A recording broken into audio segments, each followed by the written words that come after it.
So, so more often than not, many people think that this is a problem. True, it is a problem, but in reality, it is not a problem.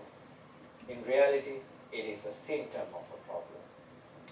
So you should be able to understand and differentiate what is the actual problem and what are the symptoms around the problem. If you mix up these two, you're going to be in a big trouble. You're going to end up in that IRD to close down the business because you mix up. Now, what actually it means is that now, if your sales volume has been going down for a while, it may be due to inefficiency of your sales staff. That can be a problem. And maybe a new product, yeah? Delays in your distribution network, maybe from factory to the shops. There may be certain delays, or maybe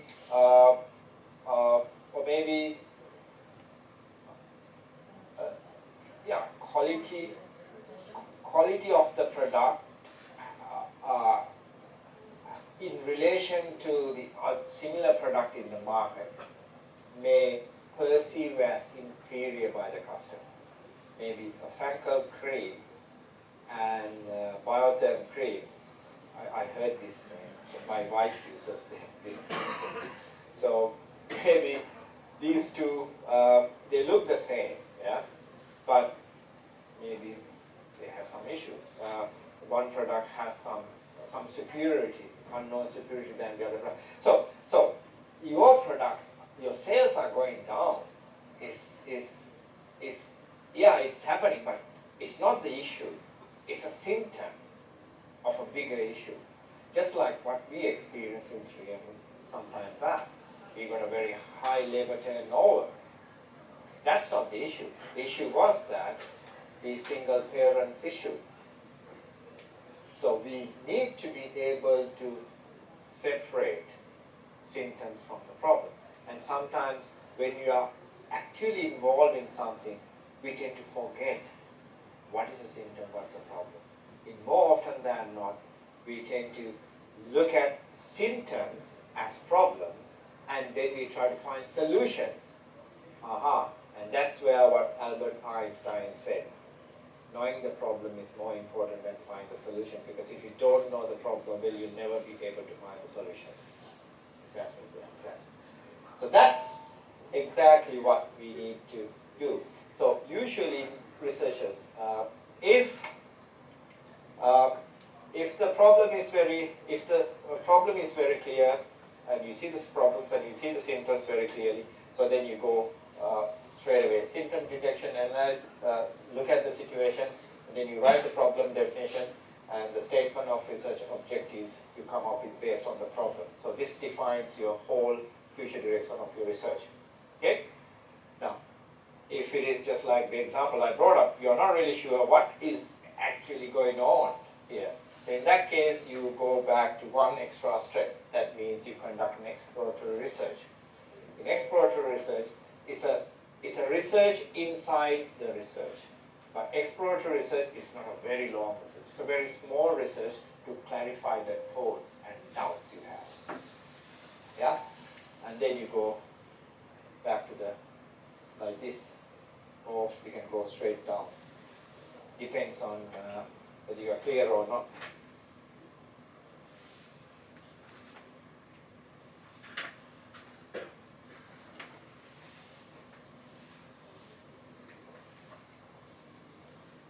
Okay, so this is the same thing we discussed, the process of problem definition.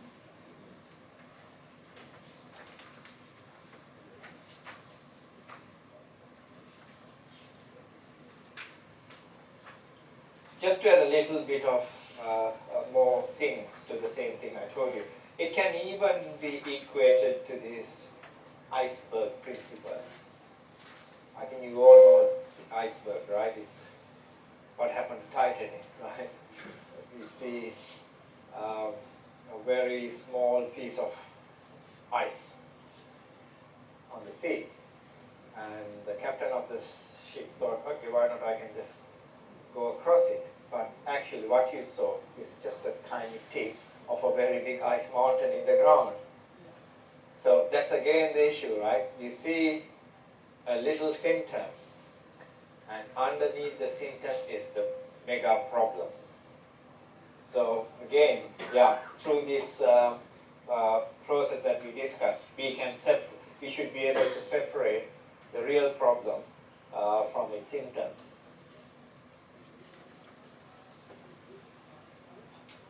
This is another example. I think we don't really need to go through much of that. Okay, I'm going to go to the next stage because it's all talking about the problem definition.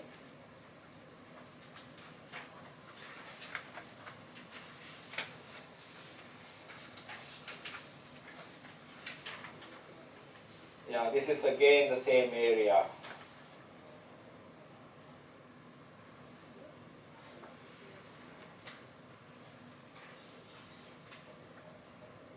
Right, I think we can stop there and we'll start the next one from this section called literature review section, which is very, so again another, we need about another one more class to cover the remaining area because we are running against the time.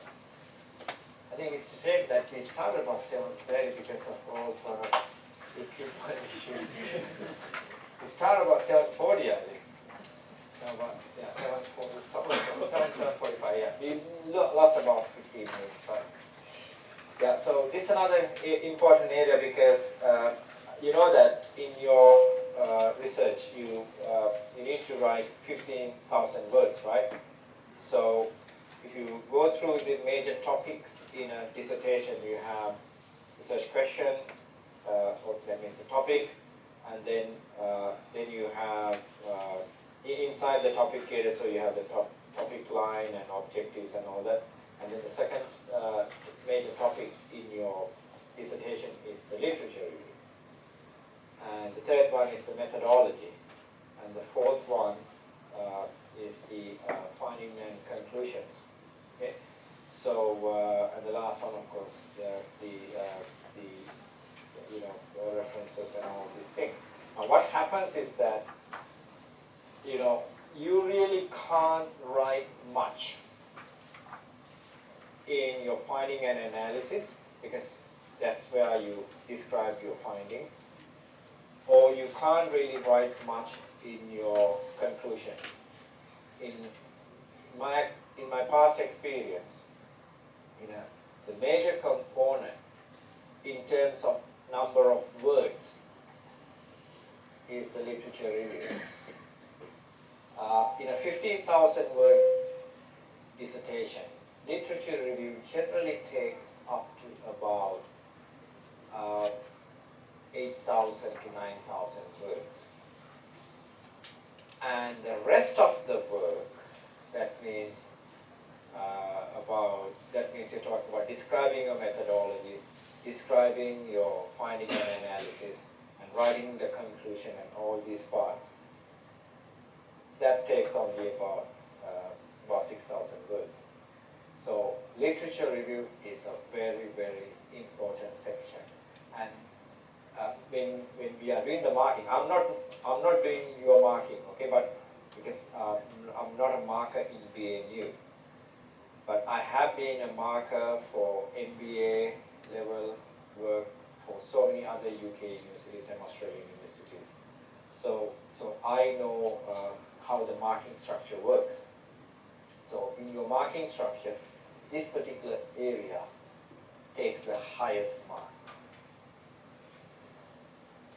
So this is really, it's not something like more is less.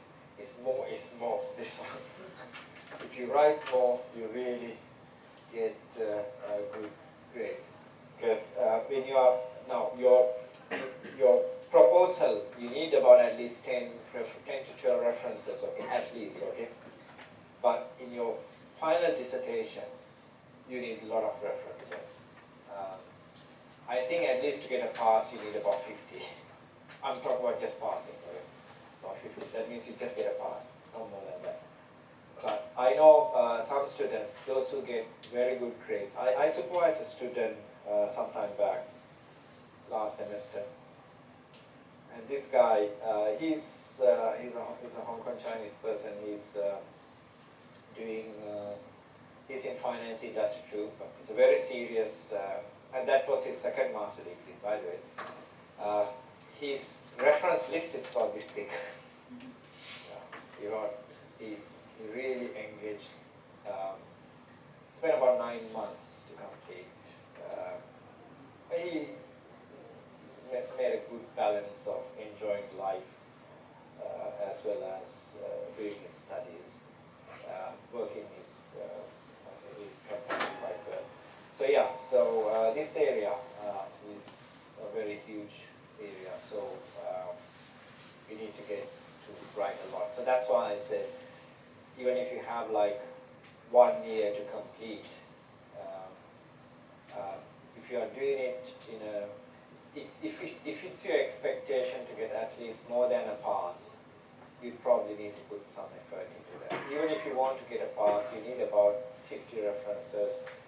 I think it is, you don't really need to work too hard, but still, you know, it's like writing 15,000 words is not the case. It's about writing 15,000 sensible words in a very logical way. Even to get a pass, you need to meet some criteria, so that can be pretty challenging. Yeah? So start early is the best.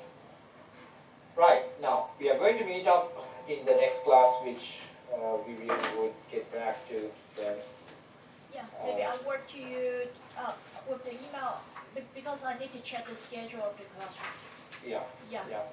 You can. So, would you prefer within February or March, beginning of March? I think if possible towards the end of February would be better. Okay. Okay. Or early March to end of February. Because about second week of March I'm away from Hong Kong for a longer time. Okay. Yeah. Okay. And so I think it would be very meaningful. It would be very meaningful when we meet next time if you can think of a research area that you would like to write your proposal and a few research questions in that area. So we can go through the lecture quickly, and I will talk to you one-on-one basis and see whether it is fit. I can give you cost versus benefit of each topic that you bring. So yeah, think about that. It can be very meaningful to you then. Yeah. Now, whenever I repeat, whenever you pick up a topic, do not look at that as a 1,500 words topic. 1,500 words topic is the proposal. You have to look at as a 15,000 word topic, because 1,500 is just to start, and you need to be able to expand to 15,000 words. That means 10 times more than your research proposal. Yeah.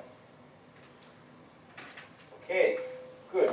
And I think you all know that once you register with the university, you will get your online account, and in that online account, you have a lot of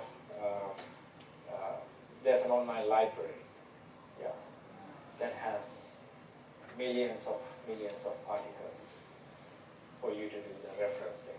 So that's why no excuse for any students not to do good referencing. It's just in your search the word, you get the hits, and then see how relevant it is. So that's what it is. All right. So yeah. So see you again soon. I hope you got some knowledge out of this session.